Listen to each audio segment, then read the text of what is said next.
The stray cat kept scratching the window. Then a stranger smashed the window and screamed. Could a simple stray cat be the key to unlocking a dangerous secret hidden in a quiet neighborhood? You might think it's just a story of an animal's instinct. But when a desperate feline's actions expose a threat far greater than a house fire, the shocking twist reveals that the real danger was never truly gone. Subscribe, like, and listen to find out who was really pulling the strings. The sound when it came was an obscenity against the afternoon's quiet hum. Not a mere crack, but an explosive crash that ripped through the stillness of Mrs. Agnes Periwinkle's kitchen, sending a shower of glittering shrapnel across the linoleum floor she'd mopped just that morning. Her heart lulled by the rhythmic tick-tock of the grandfather clock in the hall, and the gentle warmth of a drowsy Tuesday leaped into her throat, a frantic bird beating against its cage. Before she could fully process the violence of the sound, a man's voice, raw and laced with an unfamiliar terror, tore through the air. "Mrs. Agnes Fire, get out! Are you in there?" Agnes, frozen midway between her worn armchair and the television remote, felt a cold dread wash over her. Her small, meticulously kept house on Hemlock Lane was her sanctuary, a fortress against the intrusions of a world that had moved on too quickly since Arthur, her husband of 52 years, had passed. Now that fortress had been breached, her legs, usually stiff with the familiar complaints of her 78 years, found a surprising agility. She scrambled to her feet, the Afghan her granddaughter had knitted her, sliding unheeded to the floor. The smell hit her then, acrid, biting smoke. She stumbled toward the kitchen, her mind a chaotic whirl. Burglars! Vandals! The scream had sounded panicked, not malicious, but who? The sight that greeted her was one of pure, unadulterated chaos. A young man, a complete stranger, with wild dark hair and wide, startled eyes, stood amidst the debris of her shattered kitchen window. He was breathing heavily, his chest heaving. In one hand, he clutched a surprisingly small red fire extinguisher, its nozzle pointed vaguely towards her stove. Wisps of gray smoke curled from a discolored patch on the wall just above the burners, and a blackened dish towel lay smoldering on the floor tiles.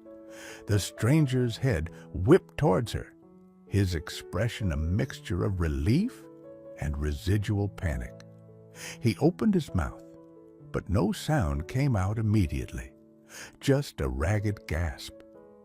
He was young, perhaps in his late 20s, dressed in running shorts and a sweat-damp t-shirt that clung to his lean frame. He looked as out of place in her chintz-curtained kitchen as a wolf in a dollhouse. Then he found his voice again, still too loud, still too urgent for the sudden ringing silence that had fallen after the initial explosion of sound and activity. "Are you okay, ma'am? I saw the flames. I had to." He gestured vaguely with the extinguisher towards the broken window, then back to the stove, his words tumbling out. Agnes could only stare her mind, struggling to connect the sequence of events. The window, the stranger, the scream, the fire. Her gaze drifted from the man's agitated face to the faint haze of smoke still lingering near the ceiling, then down to the glittering shards of glass that crunched softly under his running shoes as he shifted his weight. What on God's green earth had just happened? Who was this man, and how had her quiet, predictable Tuesday afternoon disintegrated into this terrifying, bewildering tableau of shattered glass and shouted warnings? The questions hung in the smoky air, heavy and unanswered. Agnes Periwinkle, cherished order. Her life on Hemlock Lane, in the small town of Harmony Creek, Pennsylvania, was a testament to that. Each day unfolded with a comforting predictability. Morning coffee, with the newspaper, the real crinkly kind, tending to her small rose garden. A light lunch, perhaps a chapter or two of a mystery novel, and an evening phone call with her son David, who lived 3 states away with his own bustling family. Since Arthur's passing 5 years prior, this routine had become more than habit. It was an anchor keeping her tethered to a sense of normalcy in a world that often felt too loud, too fast, and increasingly unfamiliar. Her house, a tidy Cape Cod Arthur had built mostly with his own hands, was her domain. Every knick-knack had its place. Every memory was carefully preserved. Loneliness was a quiet companion present, but rarely acknowledged. She missed Arthur's booming laugh, the comfortable weight of his presence beside her in the evenings, the way he always knew how to fix things. But Agnes was a pragmatist. Life went on, and she was determined to go on with it with dignity and independence. The cat had been an unwelcome disruption to this carefully curated order. It had appeared about 3 weeks ago, a scrawny orange tabby with one torn ear and eyes the color of wary amber. It would sit on her back porch railing, just staring. Then it started scratching a persistent rhythmic scratch at the kitchen window, usually around late afternoon. Agnes had at first shooed it away with stern words and dismissive waves of her hand. "Go on now, scat. This isn't a boarding house for vagrant felines," she'd declare, though there was no real venom in her tone. She'd never been a cat person. Arthur had been allergic. But the orange cat, whom she'd begrudgingly started thinking of as O.J. for Orange Jones, a name that popped into her head from an old detective show, was nothing. If not persistent rain or shine, it would appear. Its scratching became a familiar, if still slightly annoying, part of her afternoon. She'd even found herself on one particularly blustery day, leaving a small saucer of leftover tuna just outside the back door, telling herself it was only to stop the infernal scratching for a while. The tuna had vanished, but the scratching continued. On this particular Tuesday, the scratching had started earlier than usual, around 3 o'clock, while Agnes was engrossed in a particularly convoluted British crime drama. It had been more frantic, more insistent. She'd frowned, turning up the volume on the television. "Honestly, O.J.," she'd muttered, "you'll wear your little paws down to nubs." She had a chicken breast thawing for her dinner and had briefly considered if the cat could smell it. She'd dismissed the thought. Her windows were closed. The inciting incident, though she wouldn't recognize its true beginnings until later, hadn't been the cat's escalated efforts. It had been her own minor lapse in her usually meticulous routine. Earlier after lunch, she put a small pot of water on the back burner to boil for her afternoon tea. While waiting, she decided to quickly wipe down the stovetop. The phone had rung. Her friend Mildred, with news about the church bake sale. Distracted Agnes had hung the dish towel she'd been using over the handle of the oven door directly below the burner, and then, caught up in the conversation, had forgotten to turn the burner off completely after her tea kettle whistled. It was left on a low, almost invisible simmer. An hour later, engrossed in her television program, the forgotten burner had done its insidious work. The heat slowly, steadily charring the cotton towel until a small, tentative flame had flickered to life. The young man in her kitchen, who had now managed to stammer out his name as Mark Rylance from 2 streets over on Maple Drive, was still trying to explain. "I was out for a run. I cut through the alleyway behind your block, and I saw your cat, ma'am. It was going absolutely berserk at this window. He pointed a shaky finger at the jagged hole. Clawing, yowling, I've never seen anything like it. Then I smelled the smoke, and I saw the orange glow behind the glass right where the cat was. I yelled, banged on the door, but he swallowed hard. The flames were getting bigger. I found that old paving stone by your shed. Agnes finally found her voice, though it was thin and reedy. You broke my window. It was a statement, not an accusation, her mind still reeling. Yes, ma'am, I'm so sorry. But the fire? He looked genuinely distressed, not just by the fire, but by the act of vandalism he'd been forced to commit. I had to get in to warn you and to try and put it out. He gestured with the small extinguisher. It was just that towel looked like it was about to catch the curtains. Her gaze followed his to the frilly yellow curtains, thankfully untouched.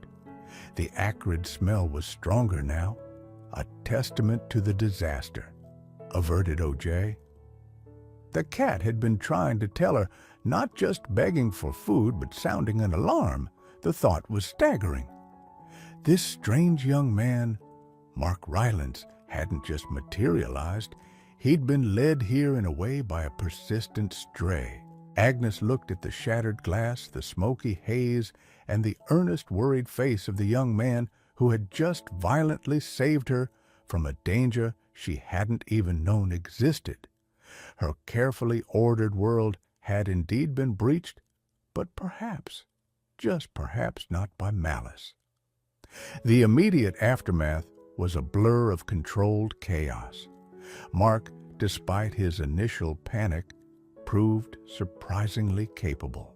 While Agnes, still shaky, sank onto a kitchen chair, he efficiently used her phone to call 911, his voice calm and precise as he reported a minor kitchen fire already extinguished, but requesting an inspection to ensure everything was safe. He then found a dustpan and brush under the sink and began carefully sweeping up the larger shards of glass. His earlier agitation replaced by a quiet competence. "Please don't trouble yourself." "Young man," Agnes said, her voice regaining some of its customary strength, though her hand still trembled in her lap. "I can manage." Mark paused, looking up at her. "It's no trouble, Mrs. Periwinkle. Really least I can do after, well, that." He gestured to the broken window again, a faint blush rising on his cheeks. "My adrenaline's still pumping anyway. Better to do something."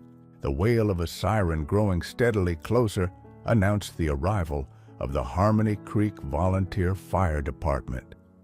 2 firefighters, burly and reassuring in their turnout gear, tramped into the kitchen, their expressions serious but kind. They listened patiently as Mark recounted the events, Agnes nodding along occasionally, interjecting a detail.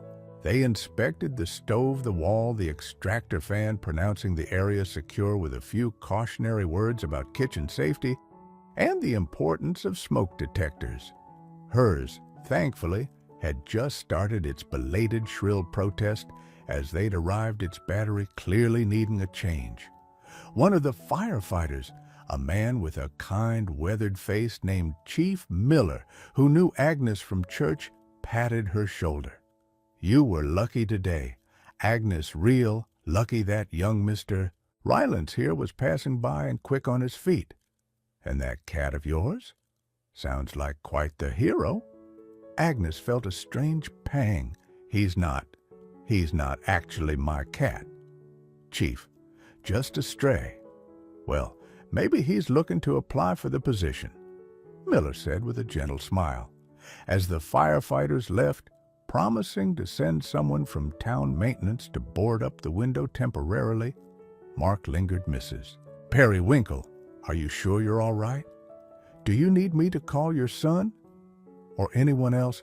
Agnes hesitated, David would worry himself sick, and he was a 5-hour drive away. No, dear, thank you. I'll call him myself a little later. I need a moment to collect my thoughts. She looked at the young man, truly seeing him now. He had kind eyes despite the earlier panic. You were very brave, Mark, and very quick thinking. You likely saved my house, and perhaps me too. A genuine smile finally broke through his concern. Anyone would have done the same, ma'am. I'm just glad you're okay. He finished sweeping the glass into a neat pile. I should probably get going. Let you have some peace. He paused at the back door. And I really am sorry about your window.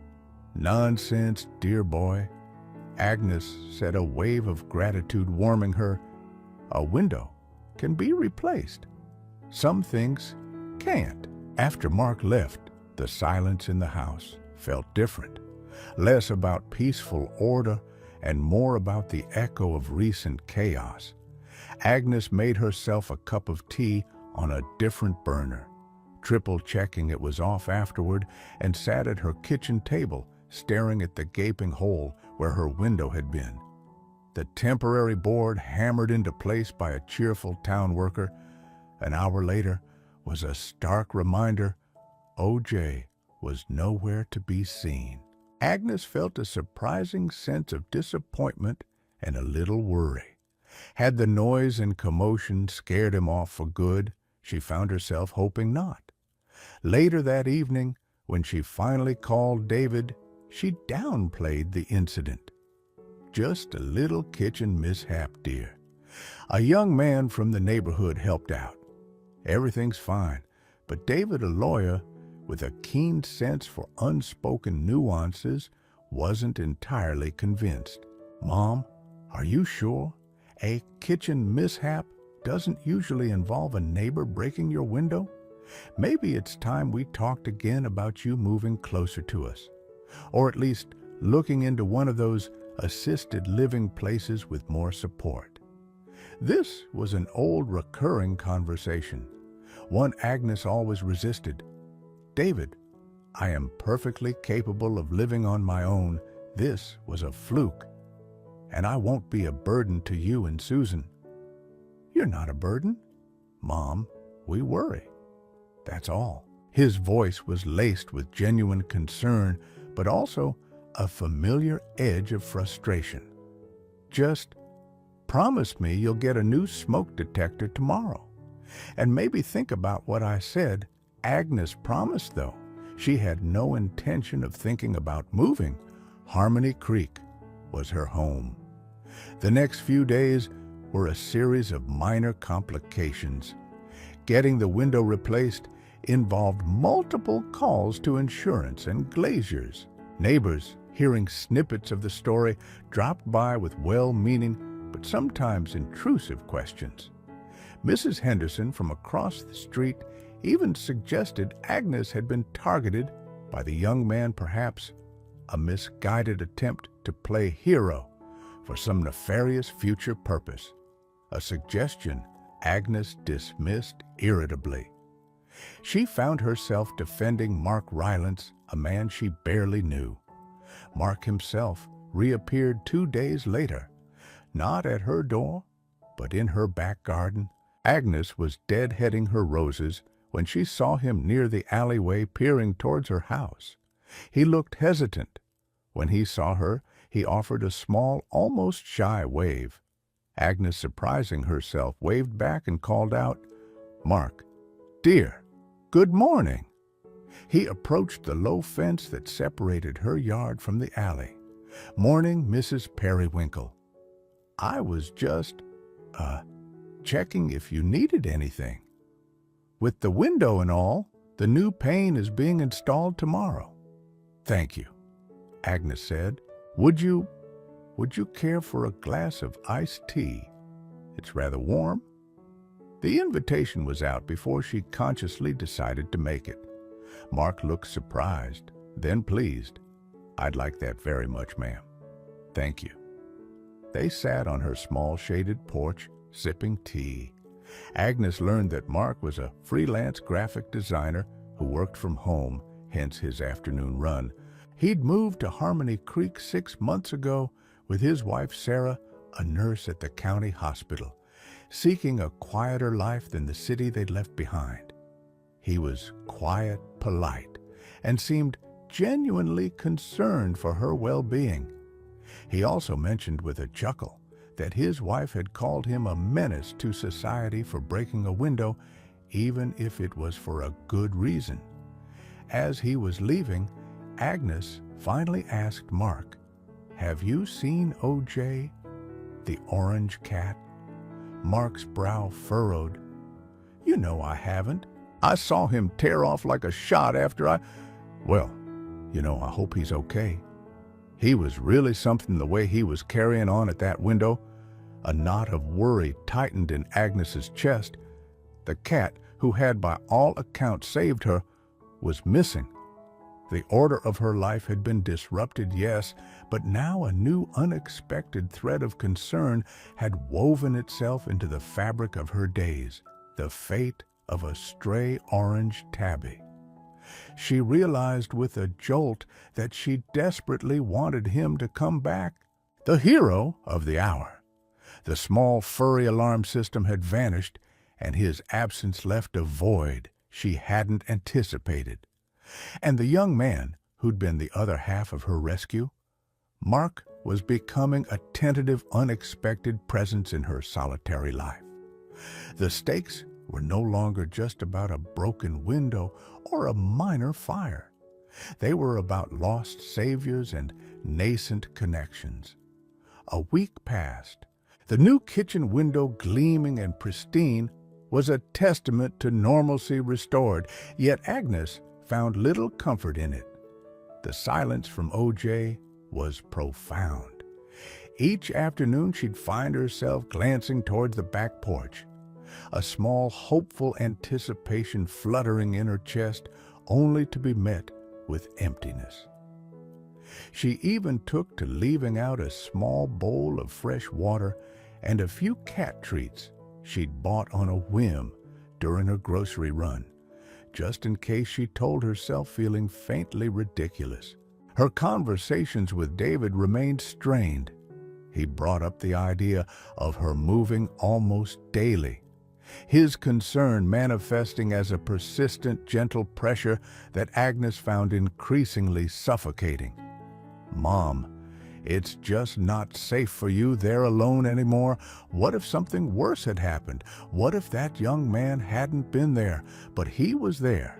David, Agnes would counter her patience wearing thin, "And I'm perfectly fine. This is my home." She didn't tell him about OJ's role, partly because it sounded far-fetched even to her own ears, and partly because she didn't want to give him more ammunition for his argument that her judgment was perhaps not what it once was. Mark Rylance, however, became a quiet fixture.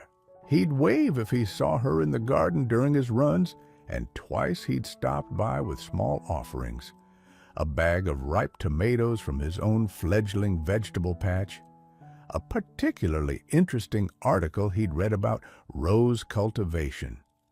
Agnes found herself looking forward to these brief interactions. He was respectful, unassuming, and never overstayed his welcome. He never mentioned the fire or the window, unless she brought it up first. He simply treated her like a neighbor. It was a refreshing change from the pitying looks or worried pronouncements she often received from others. One sweltering afternoon, as Agnes was watering her wilting petunias, Mark approached, looking more serious than usual. "Mrs. Periwinkle," he began, his voice hesitant, "I don't want to alarm you, but I saw something a bit odd this morning. Down by the old creek bridge." Agnes straightened her watering can, forgotten. "Odd? What do you mean?" "Well, I saw a couple of teenagers. They had a burlap sack, and it was moving, and I heard a cat meowing, a distressed sound. I called out to them, asked what they were doing, and they just laughed and ran off into the woods towards Miller's pond. Dropped the sack. He paused, his expression troubled. I went over, and there was an orange cat inside. Looked a bit like, well, like OJ, as you call him. Scrawny, one ear a bit ragged. Agnes's blood ran cold. OJ? Was he hurt? He was terrified, ma'am, and very thirsty. But he seemed physically okay, just shaken. I let him out, and he bolted straight back towards this direction, but then veered off towards the old Henderson place, the one that's been empty for years. Mark ran a hand through his hair. I know it's probably just a coincidence. Lots of orange cats, I suppose, but with him being missing, I just thought you should know. Agnes's mind raced. Teenagers, a burlap sack. The image was horrifying. Could it be that OJ hadn't just run off scared but had been caught? And what if those boys decided to try again? The old Henderson place was isolated, dilapidated, a perfect spot for mischief or worse. A fierce, unexpected protectiveness surged through her. This wasn't just some anonymous stray anymore. This was OJ the cat who had tried to save her, and he might be in danger. Mark, she said, her voice firm, all trace of elderly frailty gone. Can you show me where you mean the Henderson place? He looked surprised by her intensity. Yes, of course it's not far, but Mrs. Periwinkle, are you sure? It's a bit rough over there. I'm sure Agnes stated, untying her gardening apron. She was no longer content to wait passively. The thought of OJ alone and potentially hunted was unbearable. For the first time since the fire, Agnes felt a clear driving purpose that had nothing to do with maintaining her old routines or resisting her son's anxieties. It was about action. It was about rescue. She followed Mark, her steps surprisingly brisk, through the alleyway and across a vacant lot that led towards the overgrown grounds of the Henderson estate. The air was thick with the scent of damp earth and decaying leaves. As they neared the dilapidated Victorian house, its windows like vacant eyes, Agnes felt a prickle of unease, but it was overshadowed by a steely resolve he might be hiding in the old carriage house. Mark suggested, pointing towards a crumbling structure behind the main building. Agnes nodded, her gaze scanning the overgrown weeds, the shadowy recesses beneath the porch. She called out, her voice softer than she intended, "OJ, kitty, kitty, it's Agnes. Are you here, OJ?" A faint, almost imperceptible meow answered her from the direction of the carriage house. Relief washed over Agnes so potent it made her knees feel weak. He was here, he was alive. But as she took a step forward, a gruff voice cut through the stillness. "Well, well, what have we got here? Looking for your little pet grandma." Two figures emerged from the shadows of the carriage house doorway. Teenagers, just as Mark had described, though older than she'd imagined. Late teens, perhaps, with sullen, challenging expressions. One of them, tall and lanky with a sneer on his face, was holding a struggling, spitting OJ, none too gently by the scruff of his neck. Agnes felt a tremor of fear, but it was quickly consumed by a cold anger. She drew herself up to her full 5'3". "Put that cat down," she said, her voice dangerously quiet. Right now, this was no longer about a missing cat. This was a confrontation. Her quiet, orderly world had not only been breached, it was now being actively threatened. And Agnes Periwinkle, a woman who had spent years cultivating peace and solitude, found herself standing on the precipice of a battle she hadn't sought, but one she was now unequivocally determined to fight. The point of no return had been crossed not just for OJ, but for Agnes herself. She was no longer just a passive recipient of events. She was an active participant, ready to defend what she had against all odds. Come to care about the taller teenager, the one holding OJ, let out a harsh laugh. Or what grandma you gonna knit us into submission? His companion, a shorter, stockier boy with a vacant expression, snickered. OJ let out a pained yowl, writhing in the boy's grip. Mark stepped forward, placing himself slightly in front of Agnes. His earlier politeness was gone, replaced by a protective tension. Look, guys, just let the cat go. There's no need for any trouble. Trouble. The tall one sneered, his eyes flicking dismissively over Mark. We're just having a bit of fun. Found ourselves a new mascot for target practice. Ain't that right, Billy? Billy grunted in affirmation, his eyes still on OJ. Agnes's heart hammered against her ribs. Target practice. The casual cruelty in his voice was chilling. These weren't just mischievous kids. There was a genuine meanness about them. She knew she should be scared, knew she should retreat and call the police. But the sight of OJ terrified and helpless, and the defiant glint in Mark's eye anchored her to the spot.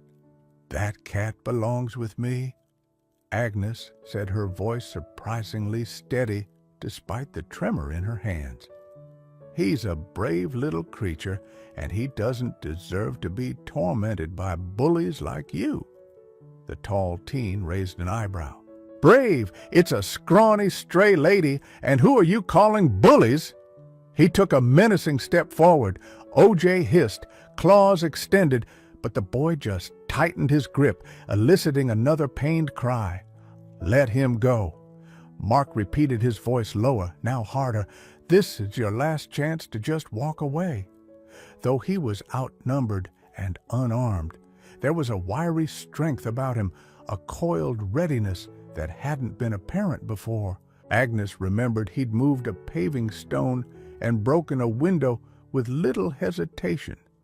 For a moment, the teenagers seemed to consider it.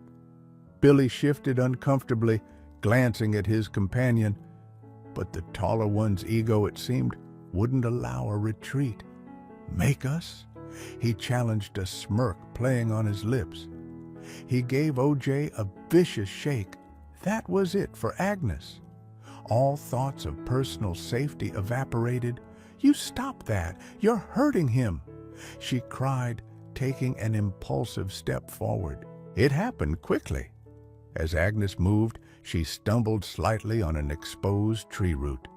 Mark, anticipating trouble, reached out to steady her, and in that split second of distraction, the taller teen saw an opportunity. With a grunt, he shoved OJ roughly towards Billy, who fumbled to catch the squirming cat and then lunged towards Mark. Mark, though taken by surprise, reacted instinctively, sidestepping the clumsy punch and pushing the teenager off balance. The boy stumbled back, his face contorting with rage. Billy, meanwhile, yelped as OJ, finally finding purchase, raked his claws down the boy's arm. Billy dropped the cat with a cry of pain and surprise. OJ hit the ground and, instead of bolting for safety, darted directly towards Agnes, scrambling up her leg and into her arms as if she were the safest harbor in the world. Agnes clutched him tight, shielding him with her body, her own fear momentarily forgotten in the desperate need to protect the small, trembling creature. The taller teen, recovering his balance, snarled and came at Mark again. This time, he connected a glancing blow to Mark's jaw that sent a shockwave through Agnes. Mark staggered but didn't fall. He retaliated with a swift, precise jab that caught the teen on the nose. There was a sickening crunch, and the boy howled, clutching his face as blood began to flow. Billy, seeing his friend injured, seemed to lose all courage. He backed away, whimpering, cradling his scratched arm. The fight, if it could even be called that, was over in less than a minute. The tall teenager, blood streaming from his nose, glared at Mark with a mixture of pain and hatred. "You'll pay for this, psycho," he spat, then turned and fled. Billy scrambling after him. Silence descended, broken only by OJ's ragged purring against Agnes's chest, Mark's heavy breathing, and the distant chirping of unseen birds. Agnes was shaking, not from fear this time, but from the adrenaline coursing through her veins. She looked at Mark, who was gingerly touching his jaw. A dark bruise was already forming. "Mark, are you all right?" she asked, her voice trembling. He managed a wry smile. "Been better, Mrs. P, but I think my jaw will survive. More importantly, are you and OJ okay?" Agnes looked down at the little orange cat nestled in her arms.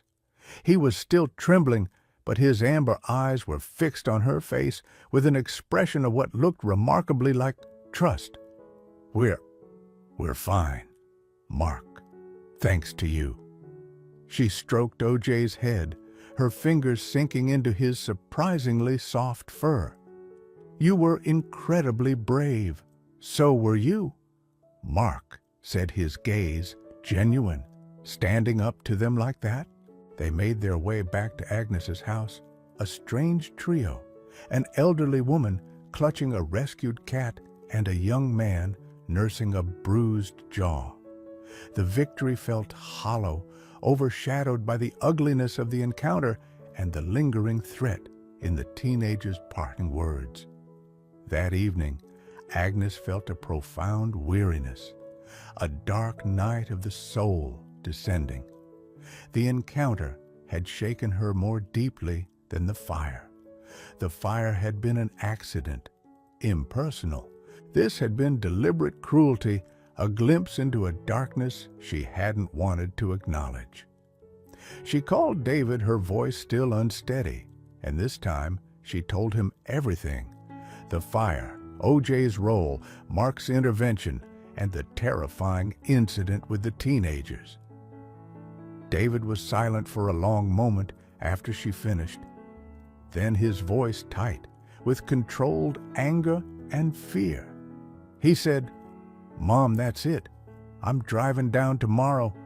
We're packing you up. You're not staying there another night alone." "This is insane, David." "No," Agnes began, but her protest felt weak, even to her own ears. Had she been foolish? Had her desire for independence put herself and now others in danger? The teenagers knew where Mark had come from. They knew this neighborhood. What if they came back looking for revenge? The thought of Mark, or even herself, facing further trouble because of her and a stray cat filled her with a chilling dread. She looked at OJ, now curled asleep on a cushion by her chair, looking small and innocent. Had she done the right thing, or had she just escalated a situation beyond her control? The confidence she'd felt at the Henderson place had ebbed away, leaving behind a cold tide of doubt and fear. The final confrontation she sensed was yet to come, and she had no idea how she, an old woman with a rescued cat and a bruised young friend, could possibly face it. David arrived the next morning, his face a mask of grim determination. He hugged Agnes tightly, his relief palpable, but his resolve was unshaken. "We'll start with your essentials: mom clothes, medications, important papers. The movers can handle the rest next week." Agnes felt a wave of despair. This wasn't how she'd envisioned leaving her home, not under duress, not with a sense of failure. OJ, sensing the tension, rubbed against her ankles, meowing softly. Mark had called earlier, his voice slightly muffled from his swollen jaw, to check on her. He'd assured her he was fine and told her not to worry, but his forced cheerfulness hadn't been convincing. As David began opening cupboards in the spare room, looking for boxes, the doorbell rang. Agnes opened it to find Chief Miller on her porch, his expression serious. "Agnes, can I come in for a moment?" "David, good to see you, son. Though I wish it were under better circumstances." They sat in the living room, the air thick with unspoken anxieties. Agnes, Chief Miller, began. "Mark Rylance came by the station this morning. He gave a full statement about what happened with those boys yesterday. The Henderson place, the threats. He also identified one of them, Troy Prentice. His family are, well, they're known to us. Troy's got a juvenile record for vandalism and minor assault." David swore under his breath. "This is exactly why she can't stay here." Chief Miller nodded gravely. "We've paid a visit to the Prentice home. Troy wasn't there. His parents claim he's staying with an uncle out of state. We're not entirely convinced." He paused. "The thing is, Agnes, Troy's older brother Dale, got out of state correctional a few months back. Dale's a more serious problem, and he's fiercely protective of Troy." A cold dread settled in Agnes's stomach. This was escalating far beyond a couple of teenage bullies. "We'll have patrols increase in this neighborhood," Chief Miller continued. "But Dale Prentice, if he thinks his little brother was wronged, he can be unpredictable." Mark described the other boy as Billy, but couldn't give a last name. Just then, there was a frantic scratching at the back door. Not OJ's usual rhythmic plea, but a panicked, desperate scrabbling. Agnes rushed to it, followed by David and Chief Miller. OJ darted in his fur, bushed out his eyes wide with terror. He ran straight to Agnes, then turned back towards the door, hissing at something outside. Beyond the back porch, at the edge of her garden, where it met the alleyway, stood two figures. One was Troy Prentice, his nose bandaged, a furious scowl on his face. The other was older, bigger, with cold, flat eyes that radiated menace. Dale Prentice. Dale held a heavy-looking tire iron in one hand, tapping it idly against his thigh. "Evening, folks." Dale said, his voice a low, dangerous drawl. "Heard my little brother had some trouble with a crazy cat lady and her boyfriend yesterday. Just came to have a neighborly chat about it." He took a step into the garden. OJ arched his back, spitting. Chief Miller moved instinctively towards the door, his hand reaching for his radio. "Dale, this is police business. You need to leave the premises." Now Dale smirked. "Don't see no warrant, Chief. Just visiting. Unless—" His eyes narrowed, fixing on Mark, who had appeared silently in the alleyway behind the Prentice brothers, drawn by the commotion. Mark's face was pale but set. He'd clearly heard enough. "Unless my brother's attacker wants to come out and apologize properly." He hefted the tire iron. This was it, the confrontation Agnes had dreaded.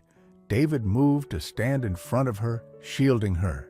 But Agnes, looking at OJ's terrified courage, at Mark's quiet defiance, and at the unyielding menace of the Prentice brothers, felt something snap. Not fear, but a surge of pure, unadulterated indignation. This was her home. These were people she cared about. Before anyone could react, Agnes stepped out onto the porch. OJ still protectively cradled, though she set him down gently beside her. "There will be no apologies, Mr. Prentice," she said, her voice ringing with surprising authority. "Your brother and his friend were torturing an animal and assaulted Mr. Rylance when he tried to intervene. They are the ones who owe an apology." Dale's smirk faltered, replaced by a look of disbelief, then anger. "You got a lot of nerve, old woman." He took another step. Suddenly, from multiple directions came the sound of voices. Mrs. Henderson, her face grim, appeared from her yard, holding a hefty garden hoe. "Mr. Peterson from next door, a retired Marine, emerged carrying a baseball bat, his expression stony. Other neighbors, alerted by the Prentice brothers' loud arrival, or perhaps by a network of concerned phone calls initiated after Chief Miller's earlier warnings, began to appear at their fences in their driveways, their faces watchful and disapproving. The entire street, it seemed, was silently closing in. Dale Prentice stopped, his eyes darting around at the unexpected, unified front. Troy looked distinctly nervous. Even Chief Miller seemed surprised by the silent, swift solidarity. Mark seized the moment. You're outnumbered, Dale, and you're trespassing. Chief Miller is right here. It's over. Dale looked from the resolute faces of the neighbors to Chief Miller, then to Mark and Agnes. The menace in his eyes slowly curdled into frustrated impotence. He spat on Agnes's prize-winning petunias. "This ain't over," he muttered, but the threat lacked its earlier conviction. He jerked his head at Troy. "Come on!" The two brothers turned and retreated into the alley, disappearing as quickly as they had come. A collective sigh seemed to ripple through Hemlock Lane. The immediate aftermath was a flurry of activity. Chief Miller took statements, his radio crackling as he coordinated with other units to locate the Prentice brothers. Neighbors lingered, offering Agnes words of support, their earlier curiosity replaced by genuine admiration and a fierce protective camaraderie. Mrs. Henderson Ho, still in hand, even managed a gruff, "Glad that cat of yours is all right." Agnes, God spirit David, who had watched the entire standoff with a mixture of terror and awe, simply hugged his mother. "Mom," he said, his voice thick with emotion, "you were incredible." He looked around at the assembled neighbors. "Thank you, all of you." The threat of the Prentice brothers didn't vanish overnight. Dale and Troy were picked up later that evening for violating parole Dale and for questioning regarding assault and animal cruelty. Troy, the legal process would take time, but Hemlock Lane had sent a clear message: they protected their own. In the days that followed, Agnes found her life subtly yet profoundly changed. The loneliness that had been her quiet companion for so long had receded, replaced by a sense of belonging she hadn't felt in years. Neighbors dropped by, not with intrusive questions, but with offers of help, shared cups of coffee and easy conversation. Mark Rylance and his wife Sarah became regular visitors, sharing meals and laughter. Mark even helped Agnes set up a small, secure outdoor enclosure for OJ, who had officially and very happily transitioned from stray to resident feline hero. Agnes never did move. The conversation with David shifted from her leaving Hemlock Lane to how they could make her home even safer. New security lights were installed, a modern alarm system was put in with panic buttons, and David made sure her smoke detectors were always fresh. He still worried, but his worry was now tempered with a deep respect for his mother's resilience and the strength of her community. The broken window, long since repaired, became a symbol not of fear, but of a turning point. It was the event that had shattered Agnes's isolation, bringing unexpected allies and a new sense of purpose into her life. OJ curled contentedly on Arthur's old armchair, a spot he'd claimed as his own, would often gaze out that window, his amber eyes watchful, a silent guardian of the house he'd helped save Agnes. Often sat on her porch with Mark sipping iced tea, OJ purring on her lap. She learned that Mark and Sarah had been trying to start a family for several years with no success, and the move to Harmony Creek had been partly to find a more peaceful environment away from the stresses of city life. Agnes, in turn, shared stories of Arthur of David's childhood of a life well lived. They found an easy companionship, an intergenerational friendship forged in the crucible of unexpected crisis. Life on Hemlock Lane wasn't always perfectly orderly anymore. There were more spontaneous visits, more laughter, sometimes even the happy chaos of Sarah bringing over a freshly baked pie, or Mark helping Agnes with a stubborn weed in her rose garden. But it was a rich, vibrant kind of disorder, one that Agnes welcomed with an open heart. She had faced down fear, not just the fear of a house fire or a physical threat, but the deeper fear of loneliness and irrelevance. She had found that courage, like a stray cat, could appear in the most unexpected places, and that community, like a well-tended garden, could blossom when nurtured with bravery and kindness. The stranger who had smashed her window had, in the end, opened a door to a new, fuller chapter of her life.